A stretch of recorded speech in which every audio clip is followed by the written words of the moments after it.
episode of Let's Talk Deer, brought to you by Grandpa Ray Outdoors, owned by Mr. John O'Brien. John's a Midwestern guy. He's around the Madison, Wisconsin area. He's been an agronomist for over 29 years. So he knows seed, he knows soil, and he knows what white-tailed deer need.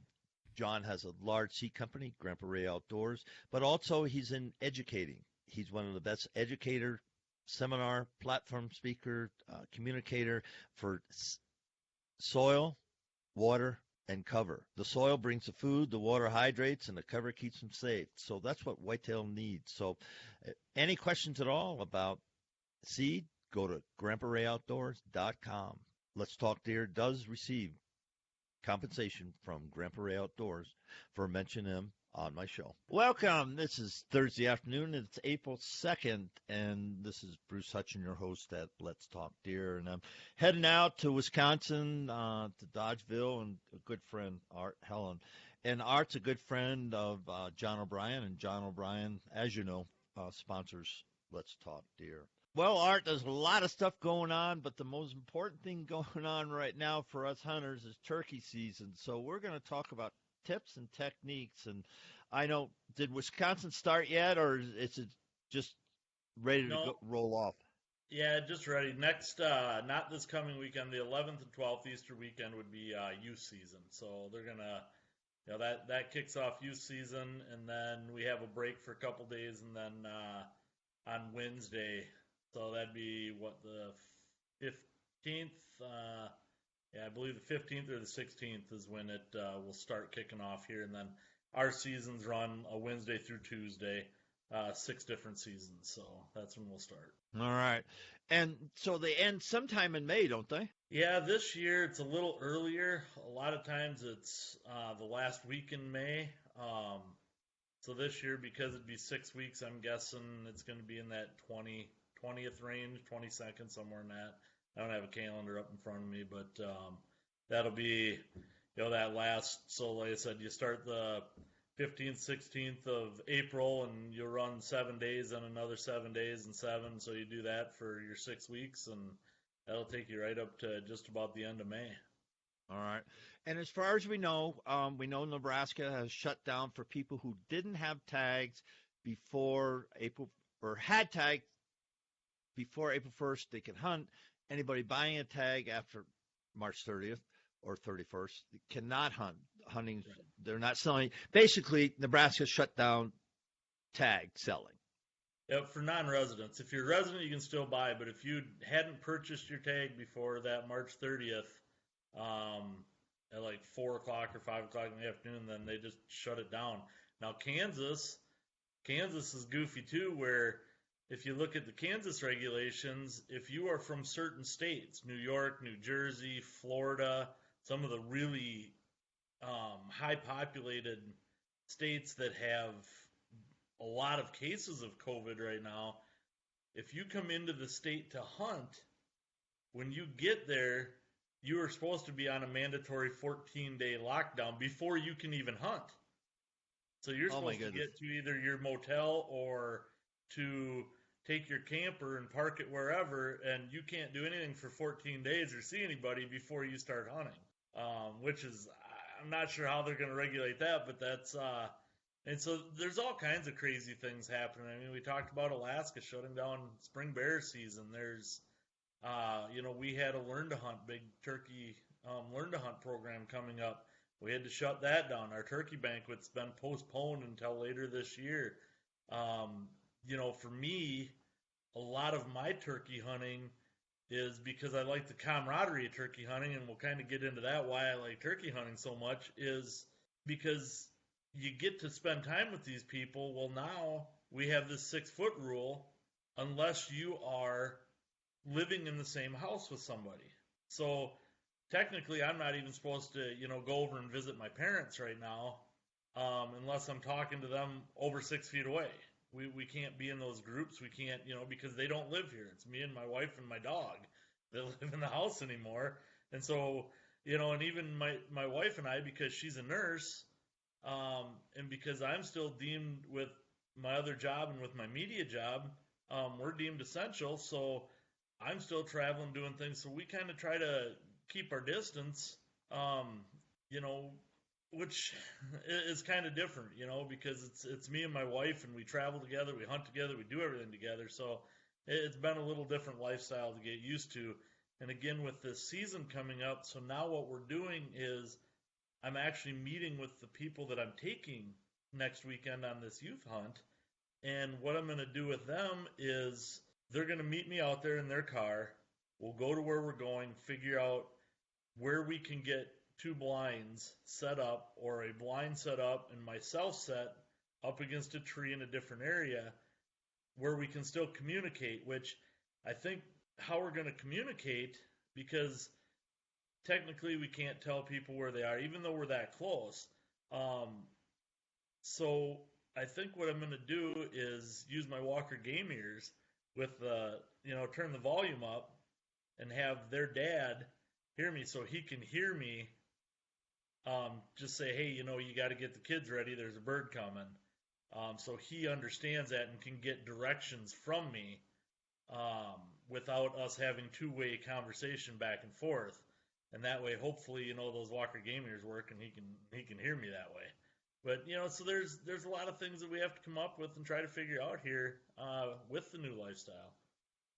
And one thing, folks, I'll just public service announcement: if you are planning on hunting, turkey hunting, any place, just get on. Don't listen to the social media, please. Just get on, go to DNR for that state and say, make the phone call, because a lot of their offices are closed, but they do have the websites are live, and they're getting all updates as much as they can. So just do your favor before you drive a couple hundred miles or 10 hours and find out, oh, you can't hunt. I can't sell you a license. Well, you gotta figure that out. The best way I would do it, Walmart sells licenses in just about every state. So I would call the Walmart store and say, are you selling turkey licenses for Unit 2 in Kansas? Whatever. And that's how I would do it if I couldn't get a hold of the DNR. So just be smart, and it's different, but hand signals don't work because turkeys see so doggone well, so you can't use hand signals. So you're just going to have to figure out, how to do it. And you're going to have to figure out how to do it legally, So I've got to call into the DNR to find out how that even works, as far as communication with walkie-talkies, with things like that, because some states won't allow you to use walkie-talkies. Some won't allow you to use even like the Walker's game. So before all this stuff happens, that's our plan and how we want to do it. But I do have a call in to our local game warden to find out what is legal and what isn't legal, and if we can do that. Because obviously we're going to be filming our hunts. So when we're filming them for the show, I got to make sure that everything's legal and running right. Right. And I think I mentioned before, but Own the Season TV, Art Helin Outdoors, and Wild Reflections Photography are Art's businesses. And he is, up to his neck in media with Own the Season TV, because as you can imagine, a lot of companies need content and they don't have any. And that's the thing is with this, a lot of people that are heading out doing their spring hunts right now, including ourselves, we've got a team of 10 that films for us, thankfully, but a lot of people are out there right now trying to, calling me, or we're calling other people, say, hey, do you have content? Do you have this type of content? We're looking for this, because right now we're trying to build stuff that we'd hope we have already, but we can't go to this state and hunt, or we can't go to this state and hunt. Things are locked down. And some of it isn't that you can't go, but some of it is depending on the job that you're in.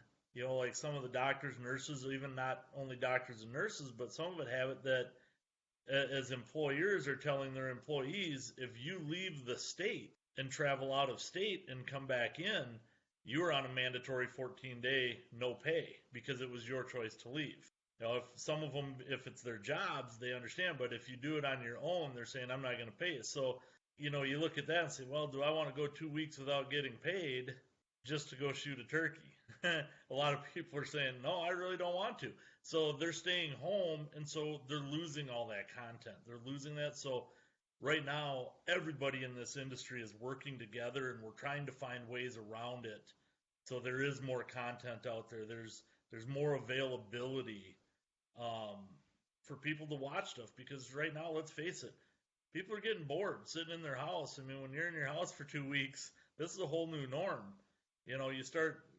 I look across the room and go, I don't know who that good-looking woman is over there, but maybe I should ask her out. And I go, hey, that's my wife. I haven't seen her for a while. It's some of this stuff is just, um, it's a new norm to stay home. And I think there's some good things that'll come out of this, because I think, as being a Christian and going to church and going to Catholic school through, for 8 years of my life, I look at it, and over the years, everybody's got so busy with sports. Everybody's got so busy with their jobs. Everybody's got so busy running kids and doing this and that we forgot what supper time with our families are. We forgot, spending that time watching, Lassie on TV, or, some of those old classics, different things, and just sitting down and laughing with your kids and having fun. That I think this might hopefully bring some of that stuff back to families, and they'll find out that some of these sports, some of these things aren't as important as we thought they were, and realize that family is what family is, and family is what you really, at the end of the day, that's what you got. So treat them like family and love them, as deep as you can. And so that, I'm hoping that some good things come out of this lockdown. The financial end, the different things like that, probably aren't going to be good for a lot of people, and my heart goes out to all those people. It really does. But hopefully they see the bright side of it, and we can come back together as a country and be stronger and realize what these relationships are. So, Hey, great insight, Art. And thanks about that. So, for all of us that are planning on going turkey hunting someplace, let's talk about tips and techniques of, because as far as I know, turkey season, there's an early season, and then once they start getting henned up, it kind of changes. Kind of henned up is kind of like the lockdown period to me, my understanding of the whitetail. So let's just break down the various seasons and tips and techniques for each of those parts or portions of turkey seasons. okay, yeah, there's, when I look at it, and again with turkey hunting, and my passion is deer, big deer. My second passion is turkeys. And some days it might be opposite. It might be turkeys and then deer. I really like growing big deer and hunting big deer. But the thing I really like about turkeys before I start this is it's got that camaraderie. It's got the people. So you can take youth. You can take disabled. You can take the weather's a little bit better. You can hunt with family. You can sit next to each other. You can have a little bit of a conversation. You can sit in blinds together. There's so much more you can do. And a turkey's a turkey. I mean, if it's got a beard, you shoot it in the face. I mean, that's just the way it is. It comes in and you're like, hey, guess what? It's a legal bird. Shoot it. Nobody says, hey, man, what did that turkey score? There's a few people that really get into the NWTF books, but 95% of everybody says, what did that turkey score? I don't know. Well, how long was the beard? 10 inches. Hey, great bird. That's it, or how long were the spurs? They don't care. Where, you look at it and they say, hey, can I hunt over here for turkeys? Yeah, it's just a turkey. Can I hunt over here for deer? Oh, absolutely not, man. I've been chasing this deer for 5 years now, and this deer is, bullwinkle, and I'm not going to let anybody hunt that and this and that. And then it jumps the fence, and then they hate their neighbor for the next 10 years because the neighbor shot that deer that they think was theirs, and it really truly isn't theirs. It's whoever's side of the fence it's on. But with a turkey, they could care less. And that's why I enjoy that turkey hunting. So with that all said, I guess to break down your seasons now is, the way I look at it in Wisconsin, it's just like any other one. So refer to it as in deer hunting. There's a, pre-rut, or what I call pre-breeding, breeding, which I call, when you get into that, or, early season is a jealousy phase, middle 2 weeks is a dominance phase. You get into your last, and these birds are they're out searching, trying to find those last It's a desperation stage, is what I call that. It's the last 2 weeks. So with deer, it's kind of like their pre-rut, rut, and post-rut. It's pre-breeding, breeding, and post-breeding, but with different names and a little bit different reactions, somewhat. So if you look at it, when you look at those first 2 weeks, no matter what state you're in, I call that the jealousy stage because these birds still are breaking up. There's a lot of birds that have found their hens, but there's a lot of them are still breaking up. You've got your groups of 2-year-olds that you see 3 or 4 toms together. A couple of them are strutting, or one of them is strutting and the rest are in half strut. You get a whole bunch of jakes together, and then you get that one lone tom that's out with 5 or 6 or 10 hens or whatever by himself. Well, what happens in this is during this stage is these birds start looking at each other, and I shouldn't say it's jealous, but they look at him and they say, all right, why is that bird with my hens? He shouldn't be with them, okay? It's you look at the 2-year-olds. Most 2-year-olds, this is when a lot of your 2-year-olds are killed in those first 2 weeks, because that bird comes in and one of them is the dominant bird that's the strutter. The rest of them are half strut, and it's the dominance phase. I'm sorry, jealousy is in the middle, dominance right now, and they're trying to figure out who is the most dominant bird at this point in time of the year. So they're already fighting, they're already doing this, and that's why everything else is in half strut and one is in strut, is because he is the dominant bird. So to have fun when that happens is you shoot that bird that's in full strut, and then you stay there and sit next to the tree and watch, and all those other ones will come up and beat him up to try to establish who's dominant next. And so that's kind of fun to do once in a while and watch that. But you've got to establish that dominance. And so during this phase, what I like to do is with my decoy setups is I will change my decoys and I will put that half strut jake out there. I won't put a tom. I'll put that half strut jake, and I'll put it 3-4 feet away from a breeding hen that's halfway in the ground, ready. She looks like she's sitting, about ready to be bred. And then I'll put another hen, a feeding hen, off to the side. The feeding hen is just to show relaxation. So nothing is alert, nothing's all scared in there. What happens is that bird comes over the hill, sees that dominance, and usually it's a 2-year-old bird because he's been kicked out by that older bird that's with those hens now. And he comes over the hill and sees this jake. This jake is at half strut, never goes into strut, so now all of a sudden he's like, hey, guess what? I'm strutting. I am the more dominant bird here. So he'll move in to beat that jake up, take over that hen. And so at this stage, that's what I really like to do is look at that and keep that distance. And I try to call a little less during this time frame of year, because what happens during this time of the year is there's still so many hens out there. They're not on nest yet. So as there's so many hens, we're trying to reverse nature out there. So the more we call, the more we try to sound sexy, he's saying, well, then you come over here, because that's what they do in nature. The hens go to him. That's why in the morning you'll hear him gobbling, you'll hear the hen off in the distance, hear her getting a little closer, he gobbles, and all of a sudden everything gets quiet because she goes to him. You're trying to coax him to you. So play a little harder to get him to come your way. That's kind of, during that first season, kind of a quick wrap. That's what I like to do during that first couple weeks. Now, how long? So lasts a couple of weeks then? Yeah, it's usually a couple weeks, and it doesn't matter what state you are. It's just that some move a little earlier than others. Like you get down to Florida, because of the weather and conditions and everything's earlier, and with the sunlight, their sunlight, because of where they are, things happen a little bit earlier. Turkey breeding season, and this is every year I kind of giggle about this because people, even in Wisconsin, and there's always that exception, but people will look at it and say, man, it's 60 degrees out today, and turkeys are going to be breeding early. It's all on the length of day, just like the rut. When the length of day gets shorter, that starts triggering that breeding season. In the spring with turkeys, when it hits a certain length of day for being long, that starts to trigger it. However, there's always that exception. It's just like during the rut. There's always those few does that'll get bred earlier or bred late, the same with the turkeys. as far as, people say, well, I see this buck chasing this doe, in September.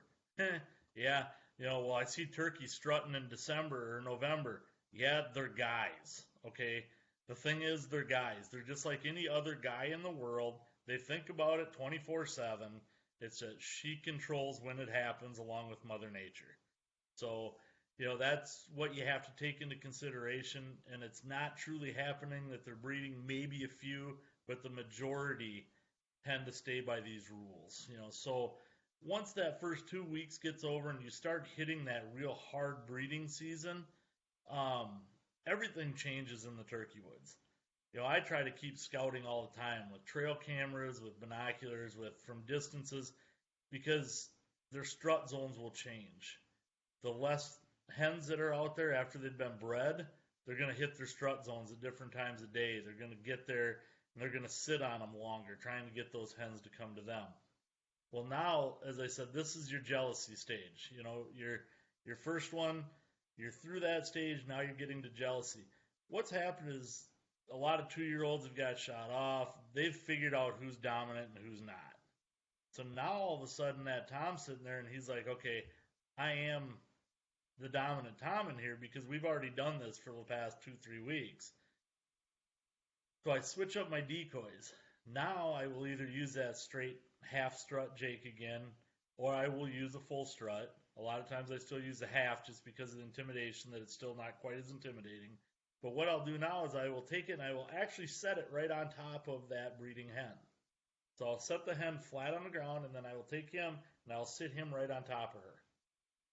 So it looks like he's trying to breed her in half strut.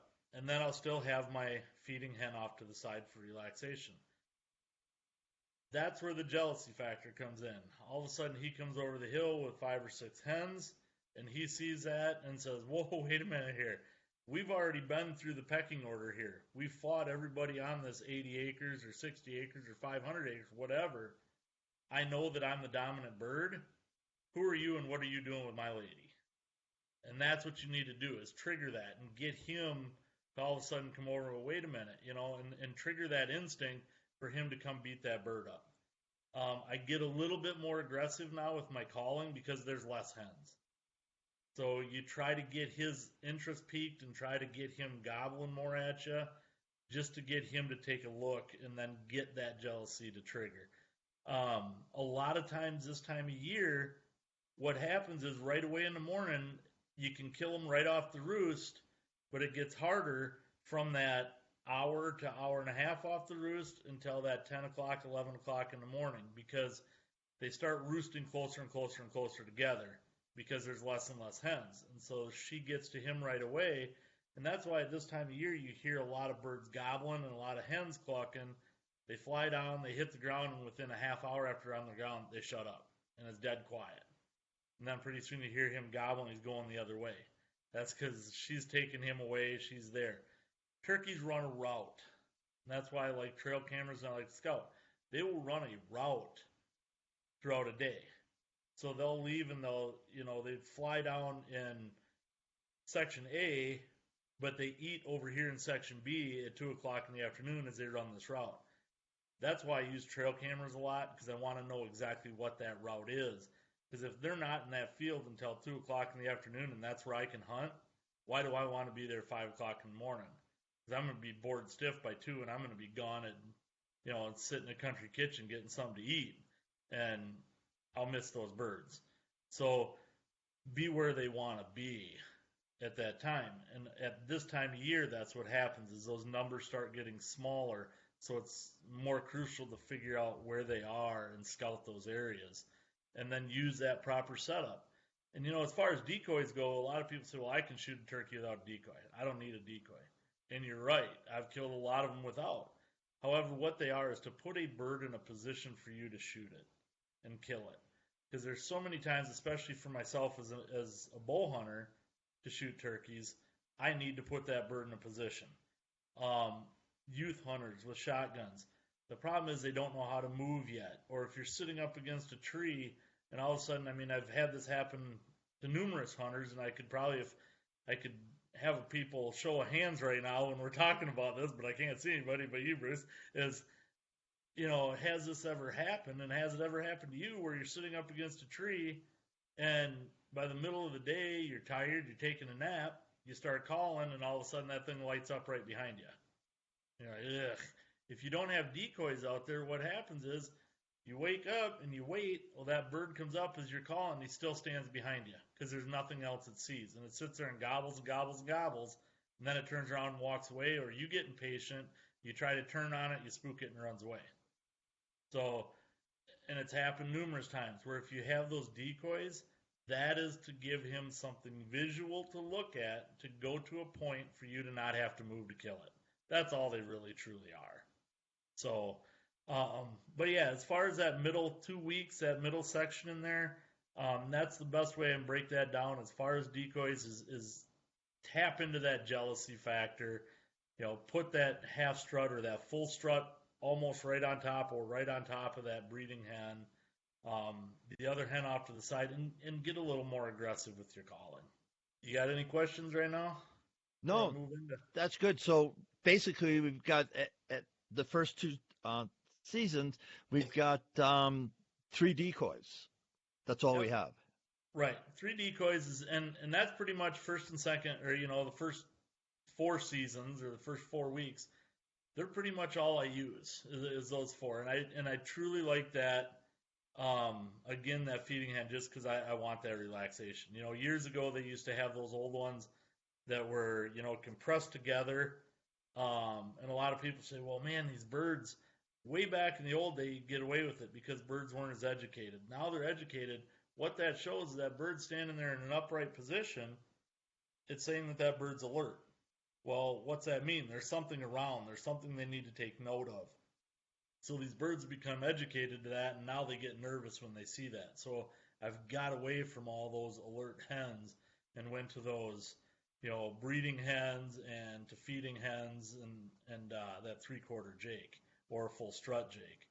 So, but now we move into those last 2 weeks, which are difficult weeks for a couple reasons. One, there's a lot less hens, and the gobblers, you're over that gobbling peak. So a lot of guys don't like to hunt these as much because it's not as fun. They're not gobbling as hard. They're not out there as much. But you can kill some of your best birds ever with the biggest hooks. I had a guy come up from Illinois years ago, and we were out the end of 5th season, and he shoots his bird with 1 3/4 hooks. I mean, just incredible hooks. And I went out there, and I'm like, oh, my God, you have no idea what you just killed. And he's like, yeah, and he picks it up and says, yeah, but this thing seems pretty light. And I'm like, probably because it was your breeder. It's been running forever and ever and ever trying to breed hens. And I said, this thing, the spurs on this is like equivalent to killing a Boone and Crockett whitetail. And he's like, yeah, but he's just not very heavy. Like, you want a heavy bird, shoot a 2-year-old bird the first week because, they're 25 to 28 pounds and big birds here in Wisconsin. And you're going to shoot a 18 to 20 pounder, with great big hooks on it in that 5th or 6th season.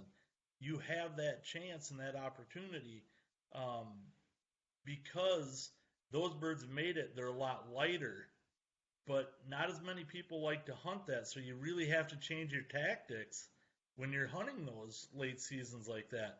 A lot of times, I don't hunt a lot of mornings when it comes to that because I hunt a lot more food sources where those hens are going to be, because those hens and those gobblers are so tight during that 5th and 6th season and roosting so close together, it's really hard to get in there. So that midday and that late afternoon. The other thing is this is about the same time of year in Wisconsin where they're planting all their egg fields. Well, when you watch a farmer go through an egg field, right behind his planter, there's about 20 turkeys walking up and down the rows eating everything that he puts in. That's where those birds want to be. Well, it's a lot easier to kill them where they want to be. So you get out next to those fields, you get out next to those trees, and now what you do is you switch up, and I get rid of Jake decoys altogether. I have no male decoys at all. I have that breeder, and I have the feeder, and that's it. And that breeder I'll put out there, and I'll call until I get that bird fired up, and then I get quiet. Because what usually happens is he'll get fired up, and you'll hear him gobble once or twice in that middle of the day, and then all of a sudden there's nothing. and it goes dead quiet for like 20 minutes.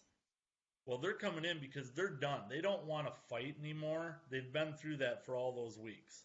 Now they're in that desperation stage. They know that days are getting short. They know breeding season's about over. So they're in desperation. I got to find those last hens.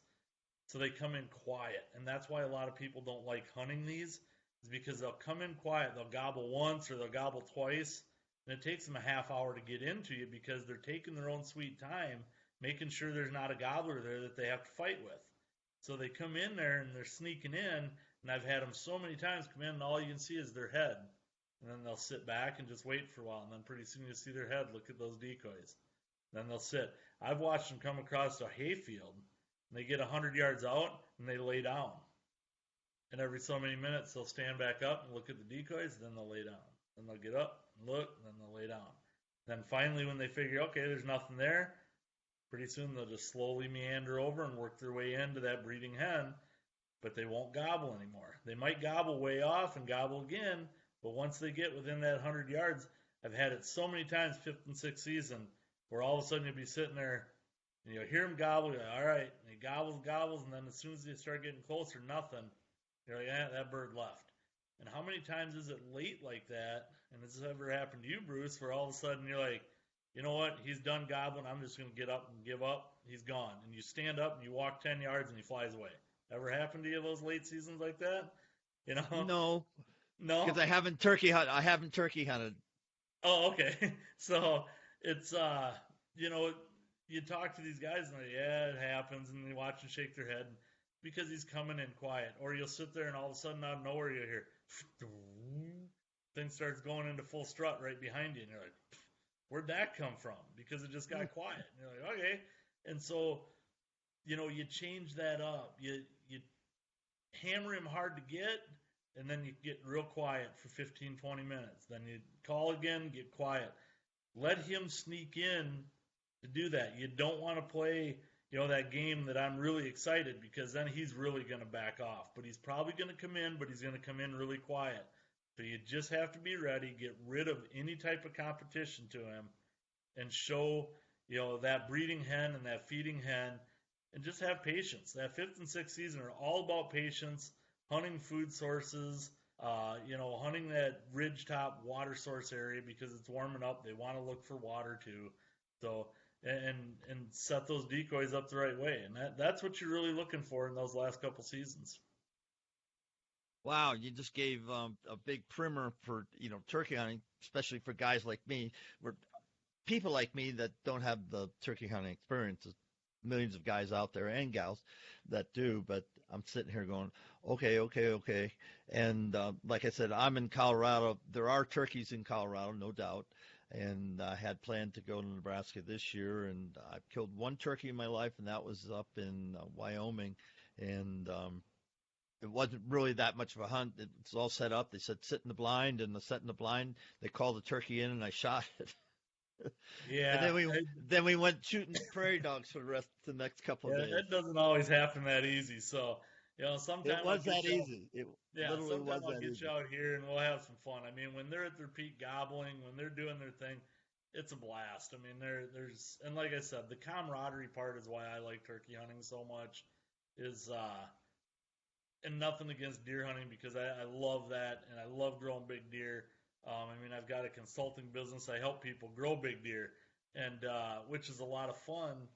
But like I said, I'm a people person, so I like, sitting there with people and talking to them, especially when it's turkey season. You can do.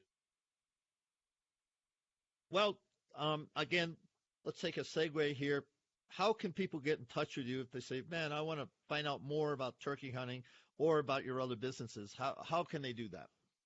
They can go to my website, which is www.arthelinoutdoors, HELIN outdoors with an S.com, or they can go check out our YouTube page, which is Art Helin Outdoors.